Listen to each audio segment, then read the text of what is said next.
ایک دفعہ کا ذکر ہے کہ دو آدمی بہت زیادہ غصے میں بھرے ہوئے حضرت داؤد علیہ السلام کے پاس آئے۔ ان میں سے ایک آدمی کسان تھا جو فصلیں اگاتا تھا اور دوسرا چرواہا تھا، وہ بھیڑ بکریاں چراتا تھا۔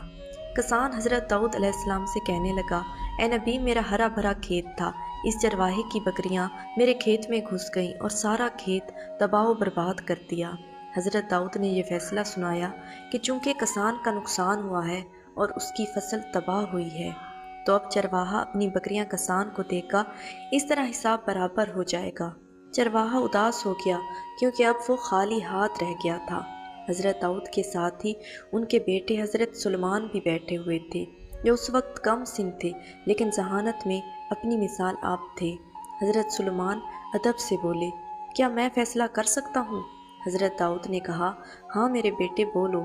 حضرت سلیمان نے کہا کہ چرواہا کچھ عرصے کے لیے اپنی بکریاں کسان کو دے دے۔ اس عرصے میں کسان ان بکریوں کے دودھ اور کھال سے منافع حاصل کرے گا اور کسان اپنی فصل چرواہے کو دے دے۔ چرواہا دوبارہ فصل آباد کرے گا، پھر جب فصل پہلے کی طرح پک کر تیار ہو جائے تو پھر چرواہا وہ فصل کسان کو واپس کر دے اور کسان چرواہے کی بکریاں اسے واپس کر دے۔ اس طرح کسان کا نقصان پورا ہو جائے گا اور کسی کی حق تلفی نہ ہوگی۔ حضرت داؤد علیہ السلام اپنے بیٹے حضرت سلیمان علیہ السلام کا فیصلہ سن کر بہت خوش ہوئے اور کہا، یہی فیصلہ درست فیصلہ ہوا۔ اس کہانی کا خلاصہ تحریر یہ ہے کہ ہمیں نہ صرف اپنی بلکہ دوسروں کی چیزوں کی بھی حفاظت کرنی چاہیے اور کسی کی محنت پر پانی نہ پھرنا چاہیے۔